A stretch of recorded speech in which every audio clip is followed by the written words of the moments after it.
Hello নবম শ্রেণীর শিক্ষার্থীরা, তোমাদের ১৩ তারিখ হচ্ছে স্বাস্থ্য সুরক্ষা পরীক্ষা। তো সেই পরীক্ষার যে তোমাদের ৫-৬ যে স্বাস্থ্য সুরক্ষা মিডিয়া ইতিবাচক প্রভাব, তো সেই যে শখটা আছে এটা কিন্তু তোমাদের আসার সম্ভাবনা অনেক বেশি। তো এটা তোমাদের বইয়ের ৫-৬ পৃষ্ঠারে পেয়ে যাবা। তো এটা তোমরা প্র্যাকটিস করো এবং ওটাই আমি দেখাবো যে বইয়ে কিন্তু অ্যান্সার দেওয়া নেই।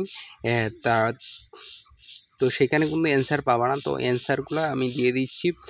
তো জিহাদ ব্রেন ওয়াশ চ্যানেলটাকে এখনও যারা সাবস্ক্রাইব করোনি দ্রুত সাবস্ক্রাইব করে পাশে থাকা নোটিফিকেশন বাটন অল করে দাও। পরীক্ষার সমস্ত ভিডিও সর্বপ্রথম তোমাদের কাছে আগে পৌঁছাবে। তো স্বাস্থ্য সুরক্ষা মিডিয়ার ইতিবাচক প্রভাব, এটা প্রথম ছকে হবে শারীরিক বিভিন্ন রোগ বালাই এর ওষুধের বিজ্ঞাপন দেওয়া হয়, এগুলো গ্রহণের মাধ্যমে আমাদের রোগ বালাই দূর হয়ে যায়। তারপর দ্বিতীয় হচ্ছে বিভিন্ন চিকিৎসালয়ে বিজ্ঞাপন দেওয়া যায়, যেখানে আমরা ভালো ও নিরাপদ চিকিৎসা পেতে পারি। পণ্য কেনার পূর্বে আমরা পণ্যটি সম্পর্কে ধারণা নিতে পারি। এটা হলো মানসিক, যার কারণে ভালো পণ্য কিনতে আমাদের মন ভালো থাকে। এটাও মানসিক, কোনো ধরনের পণ্য কোন কাজে লাগবে এটা আমরা আগে থেকেই জেনে যাই, তাই কখনো পণ্য দরকার পড়লে তা নিয়ে আমাদের মানসিক চাপ হয় না।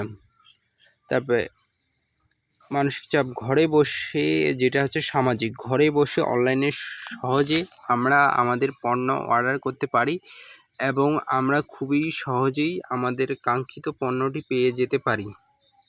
পণ্য কেনার জন্য বাহিরে যাওয়ার যাতায়াত খরচ বেঁচে যায়, পাশাপাশি অনেকটাই বাঁচানো যায়। তখন আমরা এই সময়টাকে কাজে লাগিয়ে অন্য কাজ করতে পারি।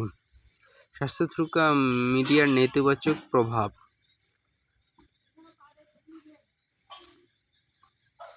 তো শারীরিক দিকটা তো হলো মিডিয়া অনেক সময় মানে খারাপ দিকটা যেটা হলো মিডিয়ার, এমন সময় খাবারের বিজ্ঞাপন দেওয়া হয়, অনেক সময় খাবারের বিজ্ঞাপন। তারপরে মিডিয়ার প্রতি আমরা অনেক আসক্ত হয়ে পড়ি, এতে করে আমরা এক জায়গায় একবারে অনেকক্ষণ বসে থাকি, যার ফলে আমাদের বিভিন্ন শারীরিক সমস্যা দেখা যায়।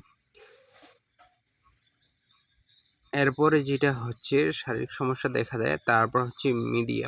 মানসিক দিকটা হলো মিডিয়া আমাদের ভালো পণ্য বিজ্ঞাপন দেওয়ার অনেক সময় খারাপ পণ্য পাঠানো হয়, এর ফলে আমরা মানসিক চাপের সৃষ্টি হয়। তারপর দ্বিতীয় নম্বরে যেটা হচ্ছে মিডিয়ার প্রতি আমাদের আসক্তি বাড়তে বাড়তে এক সময় তা ভয়াবহ রূপ ধারণ করে, এতে আমাদের উপর অনেক মানসিক চাপের সৃষ্টি হয়। তারপর এরপরে যেটা আছে সেটা হচ্ছে সামাজিক দিক, মানে এটা খারাপ দিকগুলো বলা হচ্ছে, এখন যেটা বলতেছি সেটা হচ্ছে খারাপ দিক।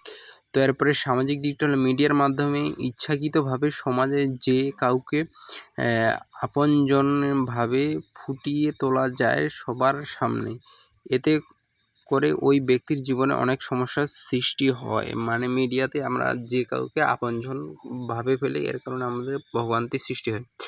মিডিয়া অপব্যবহার করে সমাজে কিশোররা অনেক ধরনের অপরাধের সাথে জড়িত পড়ে, এতে কিশোরের অপরাধের মতো আরও অনেক ধরনের সমস্যার সৃষ্টি হয়, যা সমাজের বিশৃঙ্খলা নিয়ে আসে।